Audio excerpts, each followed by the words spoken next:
అందుకని తండ్రి భూపతి, కొడుకు భూపతి, ఎంత అవమానకరమైన విషయం భూమికది. అందుకని అపుత్రం స్త్వేషుదారేషు తస్మాన్నోత్వాదయిష్యథ అవనేనైక రూపత్వం బహుభార్యా భవిష్యసి నచపుత్ర కృతాం ప్రీతిం మత్క్రోధ కలుషీకృత ప్రాప్యసి త్వం సుదుర్మేధే మమ పుత్రమనిచ్చతి అని శపించింది ఆవిడ. శపించేటప్పటికీ దేవతలందరూ తలలు వంచేసి సిగ్గుపడిపోయి వెళ్ళిపోయారు. వెళ్ళిపోయిన తరువాత శంకరుడి తేజస్సు భూమి మీద పడింది. భూమి అంతా పరివ్యాప్తం అయిపోయింది. అయిపోతే భూమి తట్టుకోలేని స్థితి వస్తే దేవతలందరూ అగ్నిహోత్రుణ్ణి ప్రార్థన చేశారు. అప్పుడు ఏమని పిలిచారు ఆయన దగ్గరికి వెళ్ళి, అయ్యా ఈవిడ భరించలేకపోతోంది కాబట్టి తతో దేవాహ పునరిద మూచశ్చాద హుతాశనం ప్రవిశత్వం మహాతేజో రౌద్రం వాయు సమన్విత. వాయువుతో కలిసి రుద్ర తేజస్సుని నీ యందు పెట్టుకో. ఎందుకని? ఈ తేజస్సుని భరించలేకపోతోంది భూమి. నువ్వు అగ్నివి కాబట్టి నువ్వు ఆ తేజస్సుని నీలో పెట్టుకుని ఉంచు అన్నారు. అందుకని శివ తేజస్సుని తీసుకుని అగ్నిహోత్రుడు తనలో పెట్టుకుని ఉంచుకున్నాడు. శంకరుడు భార్యతో కలిసి పశ్చిమ దిక్కుకి తపస్సుకి వెళ్ళిపోయాడు. దేవతలు వాళ్ళ వాళ్ళ స్థానానికి వెళ్ళిపోయారు. పుట్టవలసిన వాడోడు పుట్టుకొచ్చాడు. తారకాసురుడు పుట్టాడు. వాడెంత గొప్ప కోరిక కోరాడు. పార్వతీ పరమేశ్వరులకి బిడ్డడు పుడితే వాడి చేతిలోనే చచ్చిపోతానన్నాడు వాడు. ఇప్పుడు ఎలా వీళ్ళు అడుగుతారు మళ్ళీ, అయా మీ ఇద్దరికి బిడ్డడు పుడితే వాడి చేతిలో తారకాసురుడు చావాలి. అలా కానీ పుట్టకపోతే వాడు ఎవరిని కొడతాడు? దేవతల్ని కొడుతుంటాడు. ఇంద్రుణ్ణి కొడతాడు, దేవతల్ని కొడతాడు. ఇప్పుడు వెళ్ళి ఎలా అడుగుతారు? అందుకని ఎప్పుడూ కన్సల్టెంట్ ఫిజిషియన్ ఒక ఆయన ఉంటారు. ముందు ఆయన రిఫర్ చేస్తారు. తర్వాత మీరు సర్జన్ దగ్గరికి వెళ్ళండో లేకపోతే ఫలానా ఆర్థోపెడీషియన్ దగ్గరికి వెళ్ళండో ఆయన చెప్తాడు. ముందు ఫిజిషియన్ దగ్గరికి వెళ్తాం కదా, అందుకని ముందు అందరూ బ్రహ్మగారి దగ్గరికి వెళ్తారు. బ్రహ్మగారి దగ్గరికి వెళ్ళి, అయ్యా జరిగిన గొడవంతా మీకు తెలుసు కదా, మళ్ళీ చెప్పుకోవడం ఎందుకు, సిగ్గుచేటు, మనం లేనిపోని విషయాల్లో వైలు పెట్టాం. అందుకని చెప్పి మనం ఏం చేద్దాం మరి? ఇప్పుడు దేవతలకి సేనాని లేడు, శంకరుడు ఉంటే సేనాపత్యం వహిస్తాడు. కానీ ఆయన తపస్సు చేస్తున్నాడు. ఆయన దగ్గరికి వెళ్ళి రమ్మంటే ఏమంటాడో, ఎందుకు వచ్చింది, మూడో కన్నోటు ఉంది ఆయనకి, ఇంతకుముందు మన్మధుడిని తీసేశాడు అలాగే, అందుకని వెళ్ళడం కష్టం, అందుకని ఏం చేయమంటారని అడిగాడు. అడిగితే బ్రహ్మగారు చాలా గొప్పవాడు, మహానుభావుడు నిజంగా. ఆయన అన్నాడు, అబ్బాయి మీరు బెంగెట్టుకోకండి రా, పార్వతీ పరమేశ్వరులకి బిడ్డడు పుడితే కదా తారకాసురుడు చచ్చిపోతానన్నాడు. పార్వతికి గంగకి తేడా లేదు. ఎందుకని? పార్వతి గంగ ఇద్దరూ కూడా హిమవంతుడు మనోరమల యొక్క సంతానం. మీ భార్యలకి బిడ్డలు పుట్టరు. అందుకని శివ తేజస్సు మీ ఎవరి భార్యలో పెట్టడానికి వీల్లేదు. అగ్నిహోత్రంలో ఉంది, ఇంకా అగ్ని తనలో పెట్టుకుని ఉంచాడు శివ తేజస్సుని.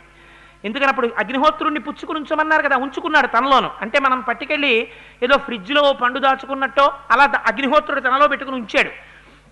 అందుకని ఇప్పుడు ఆ తేజస్సు ఎవరిలో విడిచిపెట్టాలి? గంగమ్మలో విడిచిపెట్టాలి. గంగమ్మ ఎవరు? పార్వతీదేవికి అక్కగారు. గంగలో విడిచిపెడితే పార్వతీదేవికి కోపం రాదు. ఎందుకనంటే తనక్కే కదా. అందుకని పోన్లే, నాకు పుట్టవలసిన బిడ్డ మా అక్కకి పుట్టాడని సంతోషిస్తుంది.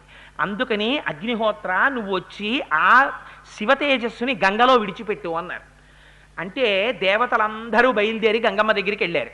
వెళ్ళి గంగమ్మని అన్నారు, గర్భం ధారయ వైదేహి దేవతానామిదం ప్రియం తస్య తద్వచనం శ్రుత్వా దివ్యం రూపమధారయత్. చాలా సంతోషమైనటువంటి ప్రసన్నమైన మనస్సుతో ఉంటే తప్ప తేజోవంతుడైన పురుషుడు కలగడం. అందుకని నువ్వు గర్భం ధరించి దేవతలకి సేనానిని ఇవ్వాలి. అందుకని నువ్వు శివ తేజస్సుని అగ్నిహోత్రం దగ్గర నుంచి పుచ్చుకోవడానికి అంగీకరించు అన్నారు. ఇది దేవతాకార్యం అన్నారు. ఇది దేవతాకార్యం కాబట్టి స్వీకరిస్తాను అంది గంగమ్మ. అనగానే దివ్యం రూపమధారయ, అందమైన స్త్రీ స్వరూపాన్ని పొందింది. అప్పుడు అగ్నిహోత్రుడు తనలో ఉన్నటువంటి శివ తేజస్సుని గంగమ్మ యందు ప్రవేశపెట్టాడు. చిత్రం ఏమిటో తెలుసా అండి? గంగ ఏం చేస్తుంది? మంటని చల్లార్చేస్తుంది. శివ తేజస్సు గంగలో ప్రవేశించగానే గంగ కేకలేసింది, బాబోయ్ నేను ఈ తేజస్సుని భరించలేను, ఇది నా అవయవాలన్నిటా పాకేస్తోంది, ఈ తేజస్సు యొక్క ఉత్సుకతని నేను భరించలేకపోతున్నాను, ఏం చేయనని అడిగింది. అడిగితే ప్రవేశపెట్టినవాడు అగ్నిహోత్రుడు. అందుకని ఆయన అన్నాడు, నీలో ఉన్న తేజస్సుని తీసుకెళ్ళి అదిగో ఆ కైలాస పర్వతం పక్కన ఉన్న భూమి మీద మళ్ళీ వదిలేయన్నాడు. అందుకని దాన్ని తీసుకెళ్ళి మళ్ళీ అక్కడ ఉన్న తదగ్నినా పునర్వ్యాప్తం సంజాత శ్వేత పర్వతం దివ్యం శరవణం చైవ పావకాదిత్య సన్నిభం. గంగమ్మ తనలో ఉన్న తేజస్సుని తీసుకెళ్లి హిమవత్ పర్వతం పక్కన విడిచిపెట్టేసింది. విడిచిపెట్టేస్తే జాతరూపమితి ఖ్యాతం తదా ప్రభృతి రాఘవ సువర్ణం పురుష వ్యాఘ్ర హుతాచన సమప్రభం తృణవృక్ష రతాగుల్మం సర్వం భవతి కాంచనం. ఎప్పుడైతే ఆ తేజస్సుని బయటికి తీసుకెళ్లి పడేశారో అందులో ఉండేటటువంటి తాం అగ్నివర్ణాం తపసాజ్వలంతీం వైరోచనీం కర్మ ఫలేషు జుష్టాం అంటామే దుర్గా సూక్తంలో. అలా కాంతివంతమైన స్వరూపంలోంచి బంగారము వెండి పుట్టాయి. అందులో ఉన్నటువంటి మలంలోంచి తగరము సీసము పుట్టాయి. అందులో ఉన్న క్షారంలోంచి రాగి ఇనుము పుట్టాయి. మిగిలిన పదార్థంలోంచి మిగిలిన ధాతువులన్నీ పుట్టాయి. పుట్టి గనులుగా ఏర్పడిపోయి ఉండిపోతే దివ్యం శరవణం చేయవ బంగారపు పొదలా అన్నట్టుగా శరవణ పొదలు పుట్టాయి. అక్కడ ఉన్నటువంటి తటాకంలోంచి ఒక పిల్లవాడు క్యారుని ఏడ్చాడు. అనేటప్పటికీ ఆ క్యారుమన్న శబ్దం వినేటప్పటికీ మనకి కావలసినటువంటి వాడు పుట్టాడు. ఇప్పుడు వీడు సైన్యాధ్యక్షుడై తారకాసురుణ్ణి సంహరించాలి. ఆ పిల్లాడు పుట్టాడు. కానీ పిల్లాడు పుట్టగానే ఏం చేయాలి? తల్లి పాలివ్వాలి. ఎవరిస్తారు పాలని అడిగారు. అడిగితే ఎవరివ్వాలి? పార్వతీదేవి అంశ కృత్తికలు. అందుకని కృత్తికలు పాలిస్తామన్నారు. 6 కృత్తికా నక్షత్రం 6గా ఉంటుంది. అందుకని వాళ్ళు పాలిస్తామన్నారు. కానీ వాళ్ళు కండిషన్ పెట్టారు. ఏమని?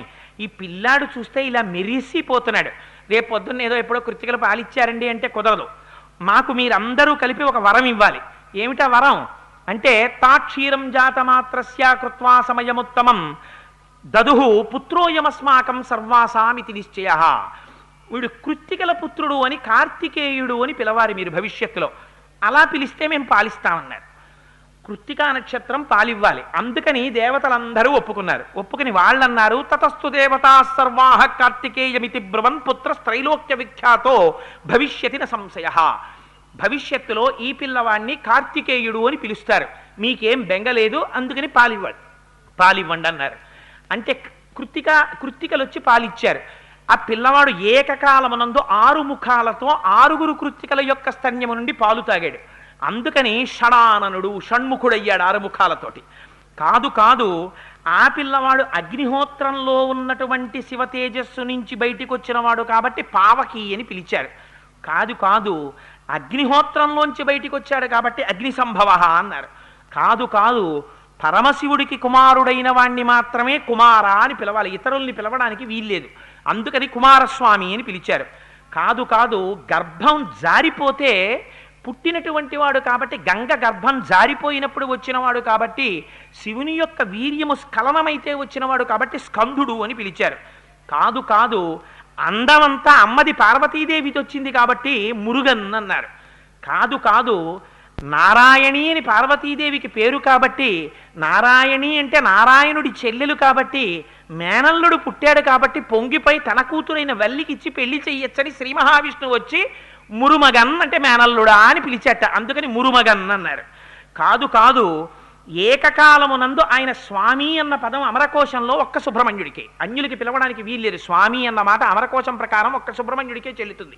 అందుకే స్వామి మలై అంటారు. స్వామి అంటే పరమశివుడు అంతటి వాడు, పరమశివుడి కన్నా జ్ఞాని ప్రపంచంలో లేడు. కానీ గురు శిష్య సాంప్రదాయాన్ని నెలకొల్పవలసి వచ్చింది ఒకసారి. అప్పుడు ప్రణవార్థాన్ని గ్రహించాలి. ఎవరి దగ్గరికి వెళ్ళి గ్రహించాలి అన్నారు. అంటే సుబ్రహ్మణ్యుడి దగ్గర గ్రహిస్తానని, తనకన్నా కొడుకు గొప్పవాడైతే తండ్రికి అంతకన్నా గొప్ప విషయం ఇంకోటి లేదు ప్రపంచంలో. ఎంత విద్వాంసుడైనా కొడుకు చేతిలో ఓడిపోతే అంతకన్నా సత్కారం లేదు. అందుకని సుబ్రహ్మణ్యేశ్వర స్వామి వారి దగ్గరికి వెళ్ళి ప్రణవానికి ఉపదేశం పొందారు. అందుకని స్వామి అయ్యాడు. అందుకని స్వామి మలై అయింది. అందుకని సుబ్రహ్మణ్యేశ్వర స్వామి అయ్యారు.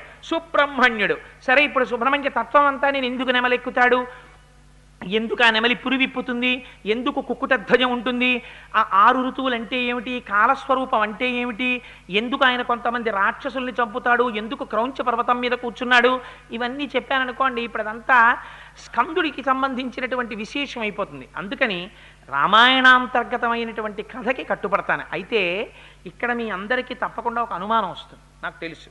ఏమంటే దేవతలు అంత వెర్రివాళ్ళ, పార్వతీ పరమేశ్వరులు సంతోషంగా ఉండగా వీళ్ళందరూ వెళ్ళి అయ్యా నీ తేజస్సుని పార్వతి ఎందు ప్రవేశపెట్టకు, ఇంకొక భూతం వస్తే మేము తట్టుకోలేము అని అసలు వీళ్ళు ఎందుకు చెప్పాలి ఈ మాట? ఆ మాట ఎందుకు వచ్చింది అంటే ఒక యథార్థమైన విషయం మీకు చెప్తున్నాను. చాలా కాలం దీని మీద వ్యాఖ్యానాలు లేవు. దీని ఆంతరమైన రహస్యాన్ని ఎవరూ చెప్పల. చంద్రశేఖర పరమాచార్యులు వారు ఎందుకు జరిగిందయా కుమార సంభవం, మీకు ఇంకొక విషయం, కుమార సంభవం కాళిదాసు గారిది కాదు పారాయణ. ఇంట్లో గర్భవతులైన ఆడపిల్లలుంటే రామాయణంలో బాలకాండలో ఉన్నటువంటి కుమార సంభవాన్ని, స్కందోత్పత్తిని చెప్పించుకుంటే వాళ్ళకి వంశానికి కీర్తి ప్రతిష్టలు తెచ్చేటటువంటి కుమారుడు పుడతాడు. అందుకని ఈ సర్గలు చెప్పించుకుంటారు. పురారామకృతోద్వాహో నీలకంఠో మహాతపాహ దృష్ట్వాచ స్పృహయాదేవి మైథునాయ ఉపచక్రమే అని దేవతలు ఎందుకు వెళ్ళి అడిగారు అంటే మహానుభావుడు చంద్రశేఖర పరమాచార్యుల వారు ఒకసారి దీని మీద విశ్లేషణ చేశారు. అది కూడా త్రిపుర రహస్యంలో ఉందిట దీనికి సంబంధించిన రహస్యం. ఎందుకని అంటే సనత్కుమారుడు అని బ్రహ్మజ్ఞాని, ఆయనకి పుట్టుకతోనే మహాబ్రహ్మజ్ఞానం కలిగిన వాడు, ఆయన మనస్సు యొక్క స్థాయికి లొంగనివాడు. అటువంటి వాడు ఏకాంతంలో కూర్చునున్నాడు, తపస్సు చేసుకుంటున్నాడు. ఒక రాత్రి పడుకున్నాడు. ఆయన పడుకుంటే ఆయనకు ఒక కల వచ్చింది. ఏమిటా కళ అంటే తాను ఆయుధం పట్టుకుని రాక్షసులందరినీ సంహారం చేసినట్టు, దేవతలకి సేనానాయకత్వం వహించినట్టు కల వచ్చింది. ఆయనకు ఆశ్చర్యం వేసింది. నేను బ్రహ్మజ్ఞానిని, నాకు రాక్షసుడోడు దేవతలోడు ఇన్నుండవు కదా, నాకు ద్వంద్వాలు తెలియవు. అలాంటి వాణ్ణి నాకు ఎవరి మీదో పగ పెట్టుకుని చంపుతున్నట్టు కళ ఎందుకు రావాలి అసలని బ్రహ్మగారి దగ్గరికి వెళ్ళాడు. తండ్రి బ్రహ్మగారిని అడిగాడు, అయ్యా నాకు ఎందుకు వచ్చింది కళ అని అడిగాడు. అడిగితే ఆయన అన్నాడు, నాయనా నువ్వు పూర్వజన్మలో వేదం నేర్చుకునేటప్పుడు ఈ వేదాన్ని అస్తమానం ఇబ్బంది పెడుతున్న వాళ్ళు రాక్షసులని తెలుసుకున్నావు. వేదాలను ఎత్తుకుపోయేవాడు, భూమిని చాప చుట్టేవాడు, రాక్షసులందరూ అలా ఉంటారు కనుక నాకు కానీ అవకాశం వస్తే ఎప్పటికైనా ఈ వేదాన్ని వేదం చదువుకున్న ఋషుల్ని ఇబ్బంది పెట్టే రాక్షసుల్ని దునుమాడాలి, దేవతలకి సేనానాయకత్వం వహించని మనసులో అనుకున్నావు. భావవ్యగ్రతతో నువ్వు అనుకున్న ఆ మాట జన్మాంతర సంస్కారంగా ఇప్పుడు కూడా ఉండిపోయింది. అది అనుభవించక తప్పదు అనుకున్నావు కాబట్టి అందుకు నువ్వు అనుభవించవలసిందే. ఒకనాడు నువ్వు సేనానాయకత్వం వహిస్తా ఉన్నారు. అందుకే అంత జ్ఞానం సుబ్రహ్మణ్య అవతారానికి. ఒకనాడు శంకరుడు పార్వతీదేవితో కలిసి సనత్కుమారుణ్ణి చూశారు తపస్సు చేస్తుండగా. మహాముచ్చటేసింది ఆయన్ని చూస్తే. పార్వతీ పరమేశ్వరుడు వచ్చి నాయన సనత్కుమారా అని పిలిచారు. ఆయన తపస్సు చేసుకుంటూ ఒకసారి శంకరుడి వంక ఇలా చూసి మళ్ళీ తపస్సు చేసుకుంటుంటే శంకరుడు అన్నాడు, ఏమయ్యా నేను వచ్చి సనత్కుమారా అని పిలిస్తే ఇలా చూసి మళ్ళీ తపస్సు చేసుకుంటున్నావు, ఏమిటి నీ ఉద్దేశ్యం, శపించమంటావా అన్నారు. అంటే ఆయన అన్నాడు, శపిస్తే శపించవయ్యా, నాకు శాపం ఓటి వరం ఓటి నాకు ఇన్నేం లేవు, నేను ఎప్పుడు ఉన్నది ఒక్కటే అని నమ్మినటువంటి జ్ఞానిని, మీ ఇష్టం శపిస్తే శపించు అన్నారు. శంకరుడు ముచ్చట పడిపోయాడు ఆయన జ్ఞానానికి. ఆయన అన్నాడు, చాలా సంతోషంగా ఉందయ్యా, పోనీ వరం ఇస్తాను కోరుకో అన్నాడు. ఆయన అన్నాడు, నాకు వరం ఎందుకయ్యా, ఇప్పుడే కదా చెప్పాను, వరం అంటే పాజిటివ్, శాపం అంటే negative. I'm above both positive and negative. నాకు వరము అక్కర్లేదు, శాపము అక్కర్లేదు. పోని వరం అంటావు శాపం అంటావు, ఇందాక నుంచి ఏదేదో చెప్తున్నావు కాబట్టి నేను ఇస్తా, పుచ్చుకో వరం అన్నాడు. శంకరుడికి చాలా ముచ్చటేసింది. అబ్బో ఇటువంటి సనత్కుమారుడు లాంటి వాడు నాకు వరం ఇవ్వడం అని, నువ్వు నాకు కొడుగ్గా రా అన్నాడు. ఆయన అన్నాడు, సనత్కుమారుడు నీకే కొడుగ్గా వస్తానన్నాడు. అంటే పార్వతీదేవి ఉలిక్కిపడింది. అదేమిటో అలా అంటున్నావు, నీకే అంటున్నావేమిటి, నీకే కాదు మీకే అను, నిన్ను చూసి నేను సంతోషిస్తున్నానంది. అమ్మా ఏమనుకోకమ్మా, అది కుదరదన్నాడు ఆయన. అదేమిటో అదేమిటి అలా ఎలాగా, శంకరుడికి కొడుగ్గా వచ్చి పార్వతికి కొడుగ్గా రాకపోవడం ఎలా జరుగుతుంది అని అడిగింది. అమ్మా నువ్వు ఏమైనా చెప్పు కానీ, ఎంత పార్వతీదేవైనా కానీ మీకు కొడుకు అన్నానో నీ గర్భవాసం చెయ్యాలమ్మా, నాకు గర్భవాసం ఇష్టం లేదు, అందుకని నేను అలా రానమ్మా అన్నాడు. అంటే పార్వతీదేవి అంది, ఒరే నీలాంటి వాడు కొడుగ్గా పుడుతుంటే నా సంబంధం లేకపోతే నాకు ఎంత బాధగా ఉంటుంది, అందుకని ఎలాగైనా నాతో సంబంధం ఉండాలి, నాకు మాతృత్వం ఉండాలి, వరం ఇమ్మంది. ఆయన అన్నారు, అయితే ఓ పని చేస్తానమ్మా, భస్మాసురుడిని చూసి అయ్యప్ప స్వామి అవతారం రావడం కోసమని అమాయకుళ్ళ పరిగెత్తాడు, చేత కాక కాదు పరమశివుడు పరిగెత్తింది. అలా పరిగెడితే మోహిని అవతారాన్ని శ్రీ మహావిష్ణువు చూపించాలి. శివకేశవులు పురుషులు కదా, వాళ్ళకి పిల్లాడు ఎలా పుడతాడో, రాక్షసుల్ని ఎలా సంహరిస్తారని మహిషి శివకేశవులకి బిడ్డడు పుడితే అప్పుడు నేను చచ్చిపోతానంది ఆవిడ. అందుకని మోహిని అవతారం వచ్చి ప్రలోభ పెట్టాలి. అందుకని కేశవుడు మోహినిగా వచ్చి భస్మాసురుణ్ణి సంహరిస్తే, మోహ పెడితే శివుడు మోహిని ఎందు బిడ్డండి కని మహిషిని చంపడం కోసమని పారిపోయినట్టు నటించాడు ఆ రోజున శంకరుడు. అంతేకాని లేకపోతే శంకరుడు పారిపోవడం ఏంటి, అసహ్యం. అందులో ఉన్నటువంటి ధర్మ సూక్ష్మాన్ని మనం అర్థం చేసుకోవాలి. అందుకే హరిస్వామారాధ్య ప్రణత జన సౌభాగ్య జననీయం అంటారు శంకరాచార్యులు వారు సౌందర్యలహరిలో. ఆ కారణం చేత ఆనాడు శంకరుడు పారిపోయినట్టు నటిస్తుంటే అమ్మవారు ఏం చేసిందంటే, ఈ దుష్టుడు భస్మాసురుడి కంటపడడం ఎందుకని తన శరీరాన్ని చెరువుగా మార్చేసింది. దాన్ని శరవణ తటాకము అంటారు. ఆ శరవణ తటాకం కింద మార్చింది. శరవణము అంటే రెల్లుదుబ్బు. అందుకని అమ్మా నేను పుట్టేటప్పుడు ఒక పని చేస్తాను, నీ గర్భంలోంచి బయటికి రాను కానీ శరవణ తటాకంలోంచి బయటికి వస్తాను. అందుకని నాకు బీజాక్షరాలు ఏముంటాయో తెలుసా, సభల్లో చెప్పకూడదు బీజాక్షరాలు, శరవణ సంబంధంగానే ఉంటాయి బీజాక్షరం. అందుకని సుబ్రహ్మణ్యేశ్వర స్వామి వారి మంత్రంలో ముందంతా శరవణ అన్న అక్షరాలే నడుస్తాయి. అందుకనమ్మా ఆ శరవణ తటాకంలో పడి పైకొస్తాను, ఆ రెలుదుబ్బుల్లోంచి. అందుకని నాకు నీ కుమారుణ్ణి అవుతాను. అందుకని పార్వతీ పరమేశ్వరుల బిడ్డడు సుబ్రహ్మణ్యుడు అంటారు. కానీ అమ్మా నీ కడుపులోంచి మాత్రం గర్భవాసం మాత్రం చెయ్యను అని సనత్కుమారుడు ఆ రోజున వరం ఇచ్చాడు. ఇప్పుడు ఆ సనత్కుమారుడి యొక్క కోరిక పూర్వజన్మలలో ఆయన అనుకున్నటువంటి సంకల్పం పూర్తయిపోవాలి. ఆయన సుబ్రహ్మణ్యుడిగా వస్తే దేవసేనకి ఆధిపత్యం వహించి తారకాసుర సంహారం చెయ్యాలి. రాక్షస సంహారం చేస్తే సనత్కుమారుడికి జన్మాంతరంగా మిగిలిపోయిన ఒక కోరిక పూర్తయిపోతుంది. అందుకోసమని పార్వతీ పరమేశ్వరుడి యొక్క వీర్యం పార్వతిలో ప్రవేశించకూడదు. అందుకని తేజస్సు వెళ్లకుండా ఉండడానికి సర్వలోక రక్షకుడు, అన్నీ తెలుసున్నవాడు కాబట్టి 100 దివ్య సంవత్సరములు క్రీడించాడు. రేతస్ఖలనం అవలేదు. కానీ గంగలోంచి వెళ్ళి ఈ సమస్త ప్రపంచం నిలబడడానికి కావలసిన లోహాల్ని ధాతువుల్ని ఇవ్వాలి. అదే కాలమునందు దేవతలకి బుద్ధి చెప్పాలి. ఒక సేనానిని ఇవ్వాలి. సనత్కుమారుడి కోరిక తీర్చాలి. శరవణభవుడై ఆ శరవణ తటాకంలోంచి పైకి రావాలి. అన్ని అమ్మ పోలికలే ఉండాలి. అందుకని అందమంతా పార్వతీదేవిదే. సుబ్రహ్మణ్యేశ్వర స్వామి విగ్రహం చూడండి. ఆ బుజ్జి బుజ్జి బుగ్గలు, ఆ శూలం నిలబడితే ముద్దొచ్చేస్తాడు. సుబ్రహ్మణ్యేశ్వర స్వామి వారి దగ్గరికి వెడితే 2 పువ్వులు పాదాల మీద వేద్దాం అనిపించదు. గబుక్కుని వెళ్ళా 2 బొగ్గల మీద 2 ముద్దులు ఎట్టుకుంటే బాగుండనిపిస్తుంది. అంత అందంగా ఉంటాడు. కారణం ఏమిటి? పార్వతీదేవి అందమంతా అమ్మ పోలికంతా వచ్చేసింది ఆయనకి. అందమంతా అమ్మది. అందుకని సుబ్రహ్మణ్యుడు అయ్యాడు. అసలు దాని వెనకాతల ఉన్న రహస్యం అది. అందుకని ఇంత అల్లరి జరిగింది స్కందోత్పత్తిలో. అందుకని మహర్షి అన్నారు, వాల్మీకి మహర్షి, ఈ స్కందోత్పత్తి ఇంత పరమపావనమైంది. ఇందులోకి సనత్కుమారోపాఖ్యానం దగ్గర నుంచి కలిసింది. ఒక బ్రహ్మజ్ఞాని యొక్క కోరిక తీరింది. అందుకని ఎవరైనా ఈ స్కందోత్పత్తిని ఎప్పుడైనా రామాయణాంతర్గతంగా స్కందోత్పత్తి చెప్పబడుతుండగా తెలిసి కాని తెలియక కాని వాళ్ళు విన్నారా, విని భక్తితో నమస్కరించారా, భక్తశ్చయ కార్తికేయే కాకుచ్చభువిమానమః ఆయుష్మాన్ పుత్ర పౌత్రశ్చ స్కంధసాలోక్యతాం వ్రజేత్. వాడికి ఏమైనా వ్యాధులుంటే ఉపశమించి వాడు దీర్ఘారోగ్యాన్ని పొందుతాడు. దానితో పాటుగా కొడుకులు వంశం నిలబడుతుంది. అంచెమునందు వాడి శరీరము పడిపోయిన తర్వాత సుబ్రహ్మణ్య లోకాన్ని పొందుతాడు. వాల్మీకి మహర్షి ఎప్పుడూ ఫలస్తుతి చెప్పరు. స్కందోత్పత్తిలో చెప్పారు, గంగమ్మ తల్లి యొక్క గొప్పతనం ఇది రామా. ఆనాడు దేవతల యొక్క భార్యలెవ్వరూ కూడా శివతేజస్సుని భరించడానికి అనర్హులయ్యారు. అయితే గంగమ్మ భరించింది. గంగ భరించకపోతే సుబ్రహ్మణ్యావతారం లేదు. సుబ్రహ్మణ్యావతారం లేకపోతే దేవతలకి సేనాని లేడు. దేవతలకి సేనాని లేకపోతే రాక్షస సంహారం లేదు. రాక్షస సంహారం లేకపోతే ఈ పాటికి ప్రపంచంలో ఎంతమంది రాక్షసులు వాళ్ళు తప్ప బహుశా మనం ఎవరో ఉండేవాళ్ళం కాదేమో. అందుకని ఇంత ఉపకారం గంగమ్మ చేసింది. ఆవిడ పరమపావని. అయితే అక్కడతో అయిపోలేదు రామా. ఈ గంగకున్న గొప్పతనం ఏమిటో తెలుసా? అసలు ఈ గంగ భూమి మీదకి ఎందుకు వచ్చిందో తెలుసా? చెప్తాను. మీరు అడిగాడు కదా గురువుగారు, మీరు చెప్పాలి సంగ్రహంగా, ఎవరు చెప్తారు? అందుకని విస్తరించి చెప్పండి మహానుభావ గంగావతరణం అన్నాడు. చెప్తాను విను. పూర్వం అయోధ్యానగరాన్ని సగర చక్రవర్తి అని మీ వంశంలో వాడే రామ సగర చక్రవర్తి పరిపాలించేవారు. ఆయనకి కేశిని సుమతి అని 2 భార్యలు. పెద్ద భార్య పేరు కేశిని, చిన్న భార్య పేరు సుమతి. ఆ సుమతి గరుత్మంతుని యొక్క సోదరి. 2 భార్యలతోటి చాలా సంతోషంగా పరిపాలన చేస్తూ ఆనందంగా ఉన్నాడు.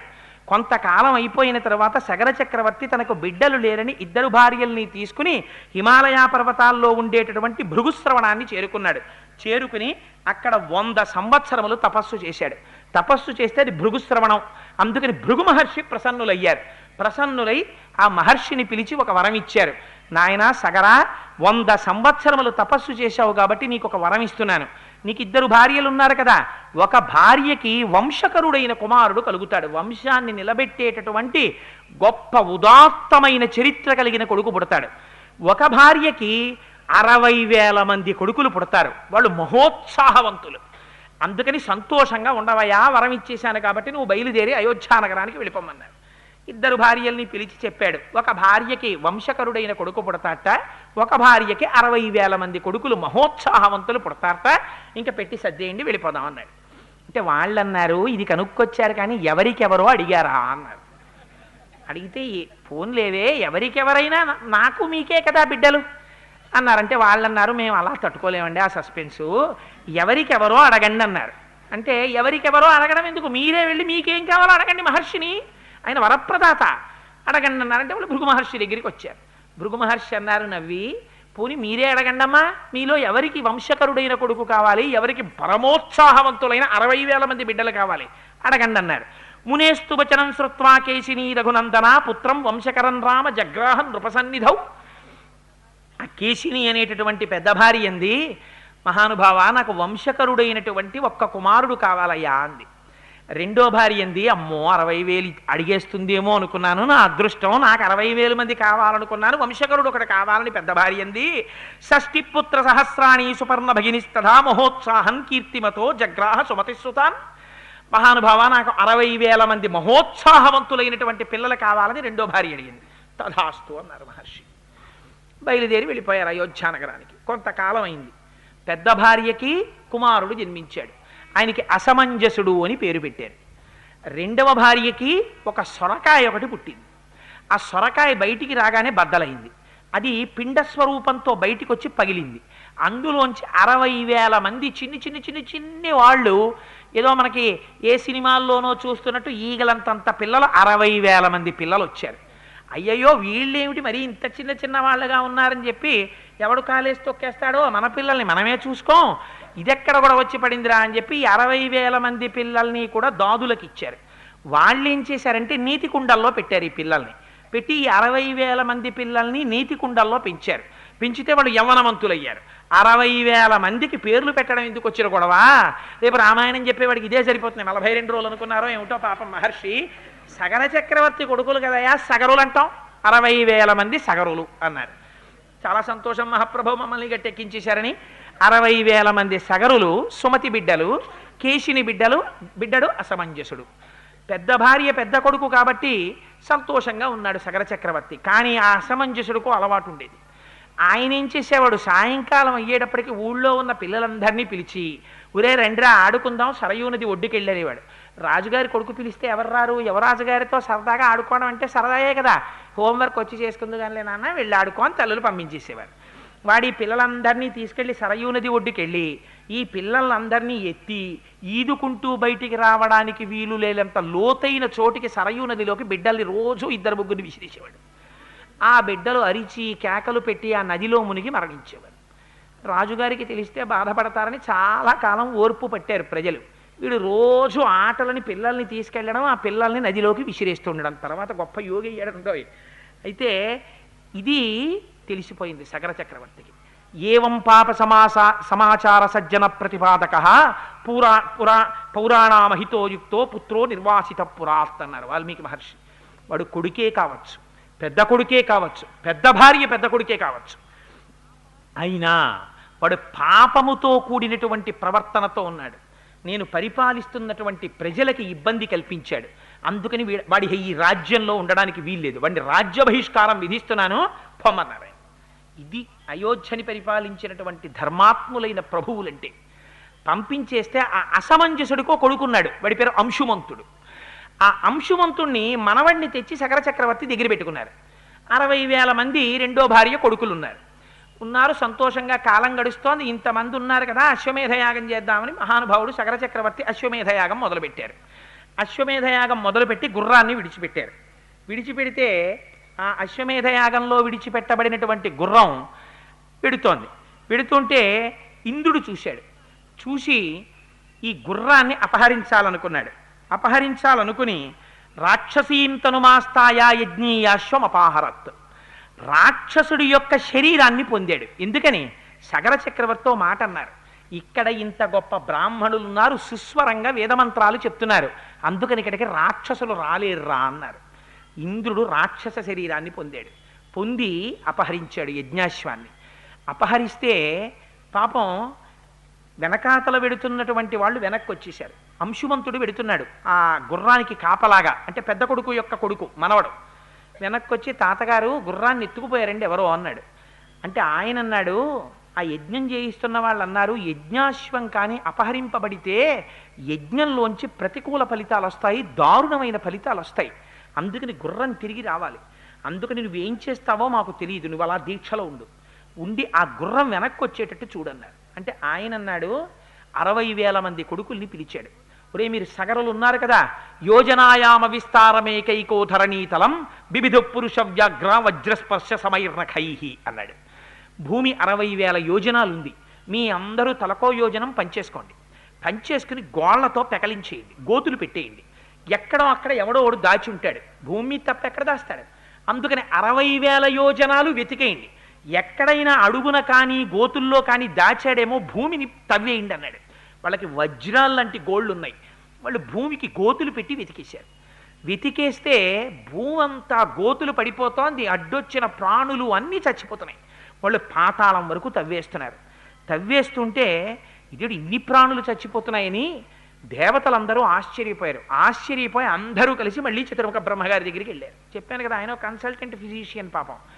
ఆయన దగ్గరికి మళ్ళీ వెళ్ళారు. వెళ్ళి భగవన్ పృథివీ సర్వా ఖన్యతే సకలాత్మజై బహవశ్చ మహాత్మానో హన్యంతే తలవాసిన. ఈ సగరులు భూమిని తవ్వేస్తుంటే ప్రాణులన్నీ చచ్చిపోతున్నాయి. వాళ్ళు ఉగ్రరూపాలతో తవ్వుతున్నారు. ఏం చెయ్యమంటారని అడిగారు. అడిగితే బ్రహ్మగారు అన్నారు, ఒరే మీరేం బెంగబెట్టుకోకండి, ఈ భూమి అంతా ఎవరిది? శ్రీ మహావిష్ణువుది. ఆయన రక్షించుకోవలసినటువంటి వాడు, స్థితికారుడు కనుక. ఇప్పుడు శ్రీ మహావిష్ణువు ఈ భూమండలం మీదే ఉన్నారు. ఎక్కడున్నారో తెలుసా? కాపిలం రూపమాస్తాయ ధారయత్యనిశంధరాం తస్య కోపాగ్నినా దగ్ధా భవిష్యంతి నృపాత్మజాహ. వాళ్ళకి పుట్టుకతోటే అల్పాయుర్దాయం, వాళ్ళు ఎక్కువ కాలం బతకరు, వాళ్ళు వెళ్ళిపోతారు. కపిల మహర్షి ఉన్నారు, పాతాళ లోకంలో ఉండి తపస్సు చేసుకుంటున్నారు ఆయన. అందుకని వీళ్ళు తవ్వుతూ కపిలుడి దగ్గరికి వెడతారు. ఆ కపిలుడు వీళ్ళని చంపేస్తాడు. మీరేం బెంగ పెట్టుకోకండిరా, వెళ్ళండి. ఆ తవ్వుతూ వాళ్ళు పోతారు, ఇంకెంతో కాలం ఉండరు, మీరు వెళ్ళండి అన్నారు. అనేటప్పటికీ దేవతలందరూ బయలుదేరి వెనక్కి వెళ్ళిపోయారు. వీళ్ళు పాపం తవ్వేశారు, ఎక్కడా కనపడలేదు. కనపడకపోతే వెనక్కి వచ్చేసారు. వెనక్కి వచ్చి తండ్రికి చెప్పారు, నాన్నగారు 60,000 యోజనాలు తవ్వేశాం కానీ ఎక్కడా మాకు గుర్రం కనపడలేదు, ఏం చేయమంటారన్నారు. మీరు ఏం చేస్తారో నాకు అనవసరం, పాతాళం వరకు తవ్వేసేయండి, పాతాళాన్ని కూడా తవ్వేసేయండి. ఎక్కడో అక్కడ ఉంటుంది గుర్రం తేకపోతే నేను దీక్షలోంచి బయటికి రాకూడదు, మీరు మళ్ళీ వెళ్ళండి అన్నాడు. అనేటప్పటికీ పాపం ఈ 60,000 మంది మళ్ళీ వెళ్ళారు. వెళ్ళి పాతాళం వరకు తవ్వేశారట. తవ్వేస్తే ఆశ్చర్యకరమైనటువంటి విషయం ఏమిటంటే, వాళ్ళకి అలా తవ్వుతూ వెడుతుంటే తూర్పు దిక్కున తవ్వుకుంటూ వెళ్ళిపోయారు. వెళ్ళిపోతే దిశాగజం విరూపాక్షం ధారయంతం మహీతలం, అక్కడ ఒక పెద్ద ఏనుగు కనపడింది. దాని పేరు దిశాగజం. అది భూమిని తూర్పు దిక్కున తన యొక్క కుంభస్థలం మీద పెట్టి మోస్తోంది.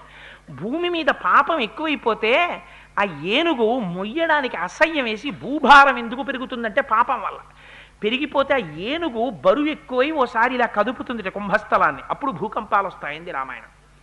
అందుకని దిశాగజం మోస్తోంది ఆ కుంభస్థలం మీద. దాన్ని చూసి వాళ్ళు ప్రదక్షిణం చేశారు. ప్రదక్షిణం చేసి అక్కడి నుంచి తూర్పు దిక్కు నుంచి ఉత్తర దిక్కుకు వెళ్ళారు. ఉత్తర దిక్కుకు వెళ్ళి అక్కడ తవ్వడం మొదలెట్టారు. మహాపద్మం మహాత్మానం సుమహత్ పర్వతోపమా.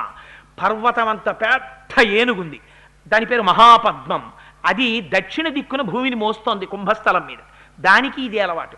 పాపం పెరిగితే అది కదుపుతుంది, అప్పుడు దక్షిణాన భూకంపాలు వస్తాయి, సునామీలు వస్తాయి. అందుకని అది అక్కడ మోస్తోంది. అక్కడి నుంచి పడమర దిక్కుకు వచ్చారు. వచ్చేటప్పటికి దిశాగజం సౌమనసం దదృశుస్తే మహాబలాహ. అక్కడ సౌమనసము అనబడేటటువంటి ఏనుగు మోస్తోంది. దాన్ని చూశారు, దానికి ప్రదక్షిణం చేశారు. అక్కడా కనపడలేదు. ఉత్తర దిక్కుకు వచ్చారు. ఉత్తర దిక్కుకు వస్తే భద్రం భద్రేణ వపుషా ధారయంతం మహీమిమాం. అక్కడ భద్రము అనబడేటటువంటి ఏనుగు కనపడింది, అది మోస్తోంది ఉత్తర దిక్కుని. అక్కడ దానికి ప్రదక్షిణం చేశారు, మళ్ళీ చూశారు. 4 దిక్కులా వెతికేశాం, పాతాళాన్ని కూడా తవ్వేశాం, మనకి కనపడలేదు ఏనుగు. ఏం చేద్దామన్నారు. ఒరే 4 దిక్కులు తవ్వాం కానీ ఈశాన్యం ఆగ్నేయం వాయవ్యం నైరుతి వాయవ్యం మిగిలిపోయాయి కదా, అవి కూడా తవ్వేద్దామన్నారు. సరే పదండి అన్నారు. ఈశాన్య దిక్కుని తవ్వేయడం మొదలుపెట్టారు. వెళ్ళేటప్పటికి వాళ్ళకు ఆశ్రమం కనపడింది. అక్కడ భగవన్ పృథివీ సర్వా ఖన్యతే సకరాత్మజై బహవశ్చ మహాత్మానో హన్యంతే తలవాసిన కాపిలం రూపమాస్తాయ ధారయత్యనిశంధరాం తస్య కోపాగ్నినా దగ్ధ భవిష్యంతి నృపాత్మజాహ అని బ్రహ్మగారు ఏ మాట చెప్పారో, ఏ కపిలుని యొక్క స్వరూపం చూసిన తరువాత వీళ్ళు కాలిపోతారని చెప్పారో, అటువంటి మహానుభావుడు ఆ కపిల మహర్షి అక్కడ కూర్చుని ఉన్నారు. తేతు సర్వే మహాత్మానో భీమవేగా మహాబలాహ దదృశు కపిలం తత్ర వాసుదేవం సనాతనం హయం చ తస్య దేవస్య చంతమవిదూరతః ప్రహర్షముతులం ప్రాప్తాః సర్వేతే రఘునందన. అక్కడికి వెళ్ళేటప్పటికీ సనాతనుడైనటువంటి విష్ణు భగవానుడు కపిల మహర్షి యొక్క రూపంలో కూర్చుని ఈశాన్య దిక్కున తపస్సు చేస్తున్నారు. అక్కడే ఏగాశ్వాన్ని కట్టి వెళ్ళిపోయాడు ఇంద్రుడు. ఇంద్రుడంటే మీరు గుర్తుపెట్టుకోండి, ఇంద్రియముల యొక్క చలన స్వభావమే ఇంద్రుడు. ఇంద్రుడు అంటారు అంతేగాని ఇంద్రుడు గుర్రాలు ఎత్తుకుపోతాడని కాదు దాని అర్థం. ఆంతరమైన అర్థం వేరు. అందుకని అక్కడుంది ఆ గుర్రం. ఉండేటప్పటికి వీళ్ళు చూశారు సగరులు. అదిగో రామన యాగాశ్వం అన్నాడు ఒకడు. ఉరే ఇక్కడ కట్టేసి ఉందంటే ఈయనే ఎత్తుకొచ్చాడు రా అన్నాడు. ఆవేశం ఎంత పని చేస్తుందో చూడండి. గబగబా చెట్లు పీకారు, గొడ్డళ్ళు పట్టుకున్నారు, కత్తులు పట్టుకున్నారు, గుణపాలు పట్టుకున్నారు, తట్టలు పట్టుకున్నారు, కొట్టండి రావిండి అన్నారు అని పరిగెత్తారు. తపస్సు చేస్తున్నటువంటి కపిల మహర్షి ఒక్కసారి కళ్ళు తెరిచి చూశారు. శ్రుత్వాతు వచనం తేషాం కపిలో రఘునందన రోషయన మహితావిష్టో హుంకారమకరోత్తదా భస్మరాశి కృతా సర్వే కాకుచ్చ సకరాత్మజాహ. ఎప్పుడైతే 60,000 మంది తన మీదకొచ్చేస్తున్నారో పాపచింతనతో దుర్మేధులై తాను చెయ్యని పాపము తన కంటగట్టి వస్తున్నారని గ్రహించారు కపిల మహర్షి. ఒక్క హుంకారం చేశారు. హాయ్ అని ఒక్క అరుపరిచారంతే. అరిచి చూసేటప్పటికీ 60,000 మంది బూడిద కుప్పలై పడిపోయారు. పాపం అక్కడ సగర చక్రవర్తి అలా కూర్చున్నాడు దీక్ష పట్టి. ఎన్నేళ్ళైనా వీళ్ళు రారు వెనక్కి. ఏమిట్రా వీళ్ళు ఎంతకీ రావట్లేదని అంశుమంతుడిని పిలిచాడు మనవణ్ణి. ఊరే నువ్వు వెళ్ళి చూసి రారా అన్నాడు. అంశుమంతుడు వెళ్ళాడు. మళ్ళీ ఆయనకి కనబడ్డ ఏనుగులన్నీ ప్రదక్షిణం చేశాడు, నమస్కారం చేశాడు. మా గుర్రం ఎక్కడుంది, మా బాబాయిలు ఎక్కడున్నారన్నాడు. నీకు కనపడతాయిలే వెళ్ళన్నారు. ఈశాన్య దిక్కుకొచ్చిన తర్వాత ఈ భస్మరాశులన్నీ కనపడ్డాయి. ఏడ్చాడు.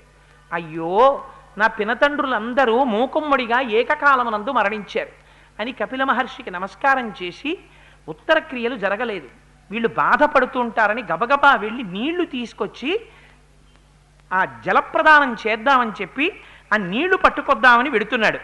వెడుతుంటే ఆ చనిపోయినటువంటి సగరుల యొక్క మేనమామ గారు గరుత్మంతుడు. ఎందుకని సుమతి గరుత్మంతుని యొక్క చెల్లెలు కదా. ఆ మేనమామ గారు కనపడి ఆ సగరుల మేనమామ ఒక మాట చెప్పాడు అంశుమంతుడితో. కపిలేన ప్రమేయేన దగ్ధా హీమే మహాబలాహ సలిలం నార్హసి ప్రాజ్ఞ దాతుమేషాం హి లౌకికం. ఇది ఎంత ధర్మం చెప్పిందో చూడండి రామాయణం. కొన్ని రకాలుగా మరణించినటువంటి వాళ్ళకి ఉత్తర క్రియల వల్ల కూడా శాంతి ఉండదు. మనం ఉత్తర క్రియలు చేస్తే దేంతో చేస్తాం? అక్కడ ఉన్నటువంటి నీళ్లు తీసి ఉత్తర క్రియలు చేస్తాం. తద్దినం పెట్టినా ఆఖరణ నీళ్లే కదా విడిచిపెడతాం, వాళ్ళకి తృప్తి కలగాలని, అక్షయ తృప్తి ద్వారా అని. గరుత్మంతుడు అన్నాడు, బ్రాహ్మణుడి యొక్క తపశ్శక్తి చేత చచ్చిపోయారు వాళ్ళు. బ్రాహ్మణుడి తపశ్శక్తి చేత చచ్చిపోయినా, క్రూర మృగముల చేతిలో చచ్చిపోయినా, కోరలున్న మృగం చేతిలో చచ్చిపోయినా, ఇలా కొన్ని సిద్ధాంతాలు ఉన్నాయి. వాటి ప్రకారంగా అలా కానీ చచ్చిపోతే, అలా చనిపోయినటువంటి వాళ్ళకి ఇక్కడ దొరికేటటువంటి లౌకికమైన జలాలతో ఉత్తర క్రియలు చేస్తే అవి ఆకాశానికి వెళ్ళకముందే ఆవిరైపోతాయి. వాళ్ళకి దాహం తీరక రౌద్రస్వరూపాలతో తిరుగుతారు, ఊర్ధ్వలోకాలకి వెళ్ళరు. అందుకని లౌకిక జలాలతో తర్పణ చెయ్యడానికి వీల్లేదు. నీ పితృదేవతలు స్వర్గాన్ని పొందాలంటే ఒకే ఒక్క అవకాశం ఉంది. మీ వాళ్ళందరూ స్వర్గానికి వెళ్ళారు ఇప్పటి వరకు, ఈ సగరులే ఇలా పడిపోయారు.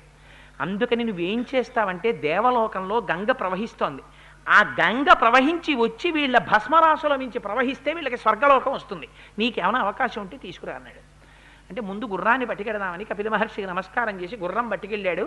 తాతగారికి చెప్పాడు, తాతగారు నా పినతండ్రులందరూ భస్మరాశులు అయిపోయారండి కపిల మహర్షి చేతిలో అని. అంటే ఆయన చాలా దుఃఖించాడు. యాగం పూర్తి చేశాడు. పూర్తి చేసిన తరువాత మహానుభావుడు సగర చక్రవర్తి ఏకంగా ఈ భూమిని అంతటినీ కూడా కొన్ని వేల సంవత్సరములు, 30,000 సంవత్సరములు పరిపాలించాడు. కానీ దేవలోకంలో ఉన్న గంగను ఎలా తీసుకురావాలో అర్థం అవ్వలేదు. ఆయన తర్వాత అంశుమంతుడు రాజ్యానికి వచ్చాడు. 32,000 సంవత్సరములు తపస్సు చేశాడు గంగని తేవడానికి. తపస్సు పూర్తవక ముందే శరీరం పడిపోయింది, స్వర్గానికి వెళ్ళిపోయాడు. దిలీపుడు వచ్చాడు, 30,000 సంవత్సరములు రాజ్యం చేశాడు. మంత్రులను అడిగాడు, బ్రాహ్మణులను అడిగాడు ఎలా గంగని తేవడం అని. మార్గం దొరకలేదు, దిలీపుడు వెళ్ళిపోయాడు. దిలీపుడి తర్వాత భగీరథుడు వచ్చాడు. ఆ భగీరథుడు ఎలాగైనా సరే తన తరంలో పడిపోయినటువంటి పితృదేవతలను ఉద్ధరించాలనుకున్నాడు. అనుకుని మంత్రులకి రాజ్యం అప్పచెప్పి గోకర్ణ క్షేత్రానికి వెళ్ళిపోయాడు. వెళ్ళిపోయి అక్కడికి వెళ్ళి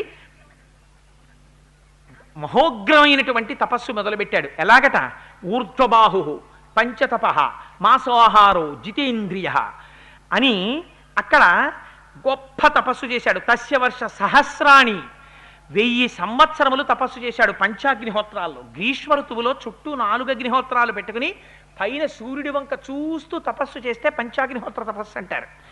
నెలకి ఒక్కసారే ఆహారం తీసుకోవడం. అలా 1000 ఏళ్ళు తపస్సు చేశాడు. చేస్తే బ్రహ్మగారు ప్రత్యక్షమయ్యారు.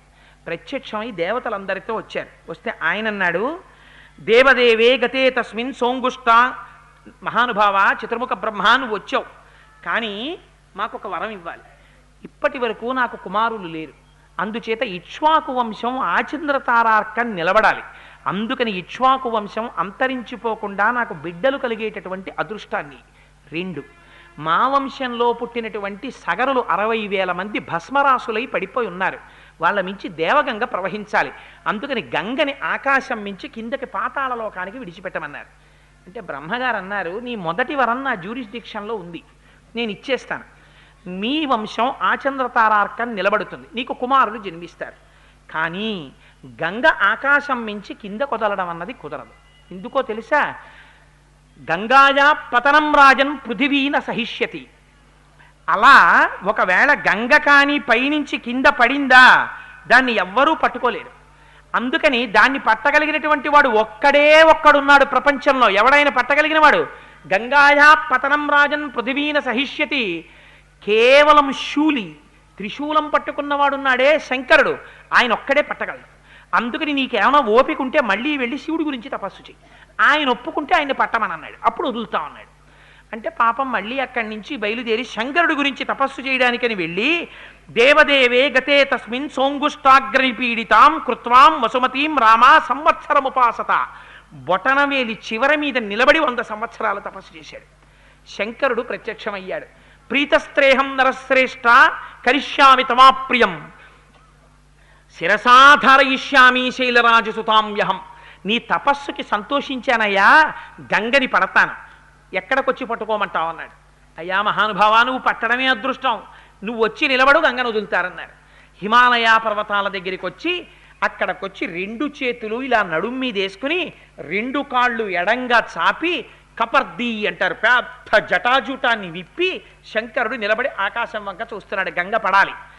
గంగ అనుకుందిట, ఏమిటో పిచ్చాడు, ఓ జటాజూటం ఒకటి పెట్టుకుని ఓ జింక చర్మం ఒకటి కట్టుకుని 2 కాళ్ళు జాపి ఇలా నించున్నాడు. చెప్తా ఈయన పని. ఇలా వచ్చి నించున్నాడు కదా, ఏం చేస్తాను? అచింతయచ్చ సాదేవి గంగా పరమదుర్ధర విషామ్యహం హి పాతాళం శ్రోతసాగహ్య శంకరం. పైనుంచి కింద పడ్డం కాదు ఈయన తల మీద, ఈయన్ని కూడా పాతాళానికి ఈడ్చుకుపోతానండి. అంటే శంకరుడికి తెలియదు, ఆయన త్రినేత్రుడు, ఆయనకి అన్నీ తెలుసు, ఎవడు ఏ అహంకారంతో ఉన్నాడో. ఆయన అనుకున్నట్ట, ఓహో గంగా ఎంత అహంకరిస్తున్నావే, చూడు నీ పని చెప్తాననుకున్నాడు. అని పెద్ద జటాజూటాన్ని పెంచాడు. సాకదం జన్మహీం గంతుం నశక్నోద్యస్తమాత్తిత నైవ నిర్గమనం లేభే జటామండల మోహిత. అలా పడుతూనే ఉంది గంగ ఆకాశంలోంచి. సంవత్సరమైంది, చుక్క కింద పడదు. ఆ జటాజూటంలో తిరుగుతోంది. జటాటవీ గలజ్జల ప్రవాహ పావిత స్థలే గళే వలంబ్యలంబితాం భుజంగతుంగ మాలికాం ఢమఢమఢమఢమద్దనాదమడ్డవర్వయం చకార చండ తాండవం తనోతు న శివ శివం. జటాకటాహ సంభ్రమ భ్రమ నిలింప నిర్జరీ విలోల వీచి వల్లరి విరాజమాన మూర్ధని ధగద్ధగద్ధగద్ధగజ్వలల్లలాట పట్టపావకే కిశోర చంద్రశేఖరే రతి ప్రతిక్షణం మమ ప్రపుల్ల నీల పంకజ ప్రపంచ కాళి మచ్చటా విడంబికంఠ కంధరా రుచి ప్రబద్ధ కంధరా స్మరచ్చిదం పురచ్చిదం భవచ్చిదం మఖచ్చితం గజచ్చితం తకచ్చితం తవంతకచ్చితం భజే అగర్వ సర్వమంగళా కళాకదంబ మంజరీ రసప్రవాహ మాధురీ విజృంభణా మధువ్రతం స్మరాంతకం పురాంతకం భవాంతకం మఖాంతకం గజాంధకాంతకాంతకం తమంతకాంతకం భజే అని రావణాసురుడు స్తోత్రం చేస్తాడు. ఆయన తాండవం చేస్తుంటే బిందెలో నీళ్లు తిరిగినట్టు తిరుగుతుంటుంది ఆ గంగ.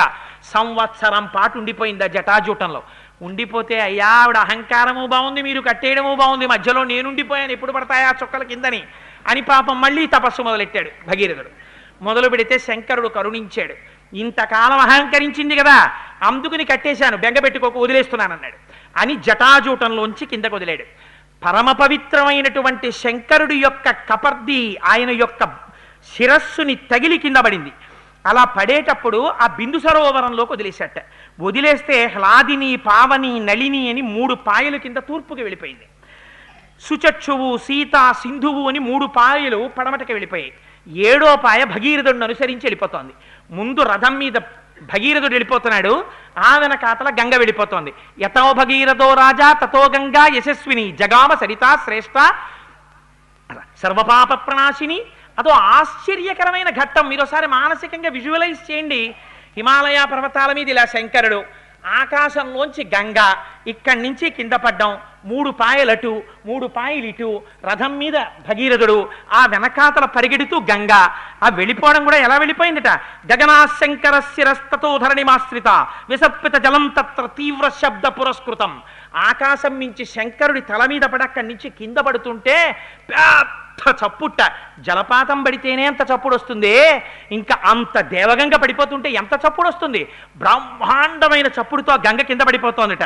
మత్స్య కచ్చప సంఘైశ్చ శింశుమార గణైస్తథా పతద్భి పతితైశ్చాశ్చ రేరోచత వసుంధర తతో దేవర్షి గంధర్వా యక్ష సిద్ధ గణస్తథా వ్యలోకయంతతే తత్ర గగనాద్గాం గతాం తథా విమనైర్ నగరాకారై హయైర్ గజవరైస్తథా పారిప్లవ గతైశ్చాపి దేవతాస్తత్ర విష్ఠితాః క్వచిద్ ధృతతరం కుటిలం క్వచిదాయతం వినతం క్వచిదుద్ధూతం క్వచిద్యాతి శనైః శనైః.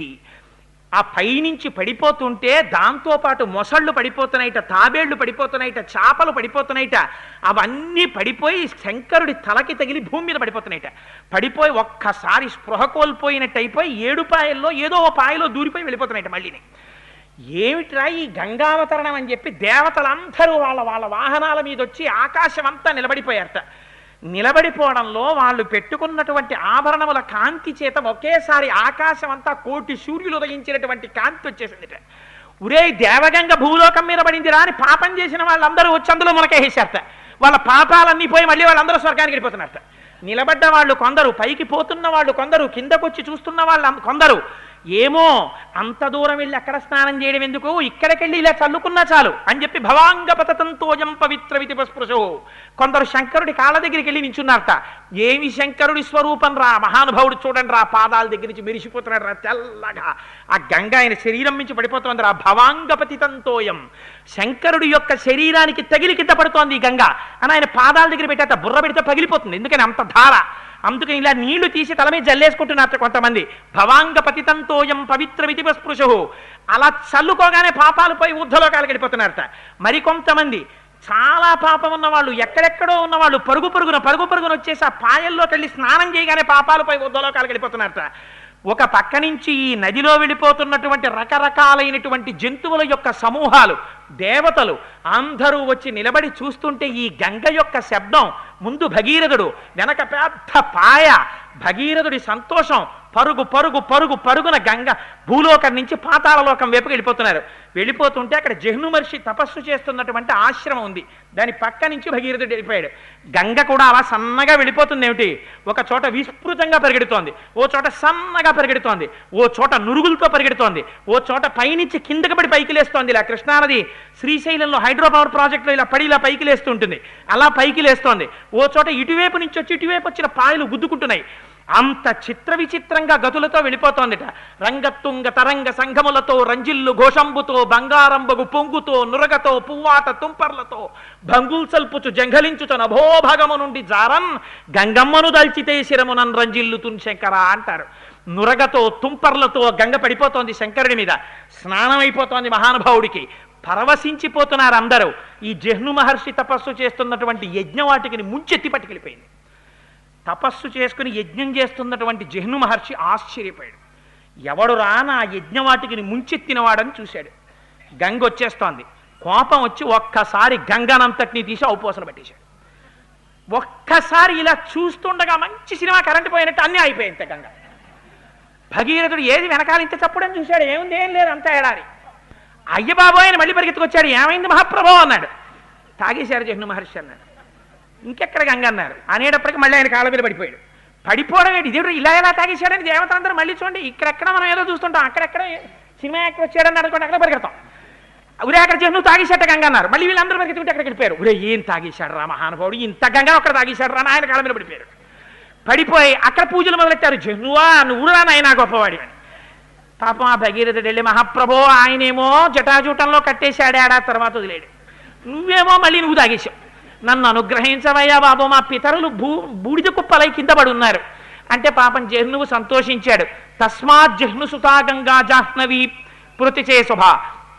మళ్ళీ అయితే విడిచిపెట్టేస్తున్నాను తన చెవుల్లోంచి బయటకు వదిలేశాడు. అందుకే ఇప్పుడెక్కి పూజల్లో ఆవలింతలు వస్తే ఒకసారి కుడి చెవి మీద చెయ్యేస్తారు, గంగ ఇక్కడ ఉంటుంది కాబట్టి స్నానం చేసిన ఫలితమని. అంటే అస్తమానం ఆవలించి చెయ్యేసుకోమని కాదు, ప్రమాదం వస్తే ప్రమాదకరంగా ఆవలింత వస్తే ధ్యానం చేసేటప్పుడు ధ్యానంలాగే ఉండాలని నిష్ట, ఉత్సాహంగా ఉండాలి. అందుకని ఆ చెవుల్లోంచి విడిచిపెట్టేశాడు. జహ్నువు యొక్క చెవుల్లోంచి బయటికి వచ్చింది కాబట్టి జాహ్నవి అని పేరెట్టుకుంది. ఇప్పుడు ఎన్ని పేర్లు ఇప్పటికీ? జాహ్నవి అని పేరెట్టుకుని మళ్ళీ ముందుకెళ్ళింది. ఆ ముందు భగీరథుడు ఎడుతున్నాడు, మళ్ళీ వెళ్ళింది, పాతాళ లోకానికి వెళ్ళిపోయింది. వెళ్ళిపోయి ఒక్కసారి ఆ బూడిద కుప్పల మించి ఒక్కసారి ఒక్క ఉదుటున ప్రవహించింది. గంగ తగలగానే ఇంత పాపం చేసినటువంటి వాళ్ళు కూడా గభాలన స్వర్గంలోకి వెళ్ళిపోయారు. వెళ్ళిపోగానే చతుర్ముఖ బ్రహ్మగారు వచ్చాడు. ఉరే నాయనా, నువ్వు సాధించిన విజయం సామాన్యమైన విజయం కాదు, పరమాద్భుతమైనటువంటి విజయం. ఎక్కడ దేవగంగ, ఎక్కడ పాతాళం? అందుకని అక్కడుంటే మందాకిని అని పిలుస్తారు. భూమి మీద ఉన్నప్పుడు భాగీరథి అని పిలుస్తారు. భగీరథుడు తీసుకొచ్చాడు కాబట్టి భూమి మీదకి భాగీరథి అని పేరు. అసలు నిజంగా కాశీ విడితే అమ్మా వెంకయ్యమ్మ గారు ఆ సైకతం మీద కూర్చుని గంగా అవతరణం చెప్పుకోవాలి. అందుకని అదిగో ఆ మహానుభావుడు భూమి మీద ప్రవహించింది కాబట్టి ఆయన పేరు మీద భాగీరథి అయింది. అక్కడి నుంచి పాతాళ లోకానికి వెళ్ళిపోయింది కాబట్టి భోగవతి అయింది. 3 లోకాల్లో ప్రవహించింది కాబట్టి 3 పేర్లతో ఉంది కాబట్టి రామాదిరికి త్రిపదగా అని పేరు వచ్చింది. అందుకని బ్రహ్మగారు వరం ఇచ్చాడు. వీళ్ళ వంశం వాళ్ళందరూ స్వర్గాన్ని పొందారు. రామా, నీకొక్క విషయం చెప్తున్నాను విను. ధన్యం యశస్యమాయుష్యం పుత్ర్య స్వర్గమతీవచ యః శ్రావయతి విప్రేషు క్షత్రియేష్వితరేషు చ ప్రీయంతే పితరస్తస్య ప్రీయంతే దైవతాని చ ఇదమాఖ్యానమవ్యగ్రో గంగావతరణం శుభం యః శృణోతి చ కాకుత్స సర్వాన్ కామనవాప్నుయాత్ సర్వే పాపాః ప్రణశ్యంతి ఆయుః కీర్తిశ్చ వర్ధతే. చాతుర్వర్ణముల వాళ్ళు ఎవరైనా సరే రామాయణాంతర్గతమైనటువంటి గంగావతరణాన్ని చెప్పించుకుని వింటే అటువంటి వారికి కొడుకులు కలుగుతారు. ఉన్న కొడుకులు వృద్ధిలోకి వస్తారు. దేవతలందరూ ప్రీతి చెందుతారు. వాళ్ళ యొక్క పితృదేవతలు ఆనందాన్ని పొందుతారు గంగావతరణాన్ని విన్నారని. శంకరుడు ఆనందాన్ని పొందుతాడు. వాళ్ళకి సమస్తమైన కోర్కెలు తీరుతాయి. కొన్ని కోట్ల జన్మల నుంచి శరీరానికి పట్టినటువంటి సర్వే పాపాః ప్రణశ్యంతి, అన్ని పాపములు పోతాయి గంగ పేరు విన్నందుకు, గంగా అవతరణమును విన్నందుకు. అంత పరమపావనమైన ఆఖ్యానాన్ని రామా ఇవాళ నీకు చెప్పానయ్యా అన్నారు. పరవశించిపోయి రామచంద్రమూర్తి సంతోషంగా గంగా నది వంక చూశారట. ఈ ఆఖ్యానంతో, ఈ గంగావతరణంతో ఇవాల్టి రోజుని పూర్తి చేద్దాం. రేపు మళ్ళీ రాముడు గంగ దాటి ఇదే ఆలోచిస్తుంటాడు ఆ గంగ గురించి. ఇప్పుడు మనం ఈ గంగావతరణం అయిన తర్వాత ఇవాళ రాత్రి కాశీ బయలుదేరామనుకోండి, మనకి ఎలా ఉంటుంది నిజంగా మనస్సులో? అలా అంత పరమపావనమైన రాముడు కనుక మళ్ళీ ఒక్కసారి 11 మాటలు మనం అనుకున్నాం కనుక ఆ రామనామానికి ఉన్న శక్తి అటువంటిది కనుక అందులో అందరూ రామాయణం చెప్తుండగా అంటే వచ్చే ఫలితం వేరు. మరిచిపోలేరు కదా. ఏమిటి మరి మీరు చెప్పవలసింది? శ్రీరామనామము రామనామము రమ్యమైనది రామనామము, అది మీరు చెప్పాలి. నేనేదో చెప్తుంటాను, అందుకని మీరు అది చెప్తూ ఉండండి. గోచరం బగు జగము లోపల గోప్యమైనది రామనామము,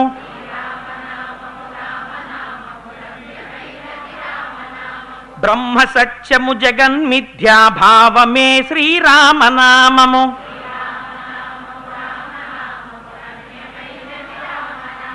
వాదభేదాతీతమగు వైరాగ్యమే శ్రీరామనామము,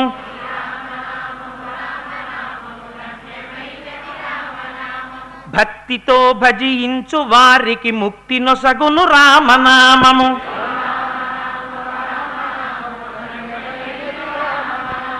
భగవదర్పిత కర్మ పరులకు పట్టుబడు శ్రీరామనామము,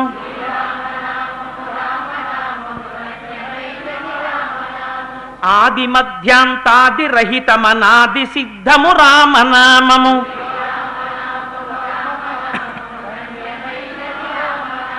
సకల జీవులలోన వెలిగే సాక్షిభూతము రామనామము,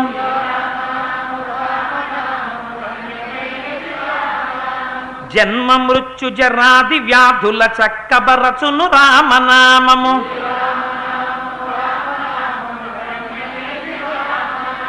జీవితంబున నిత్య జపముగ చేయవలె శ్రీరామనామము,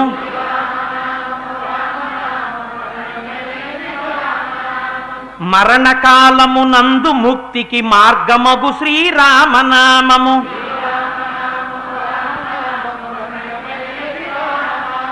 పాలు మీ గడ్డ పంచదారల పక్వమే శ్రీరామనామము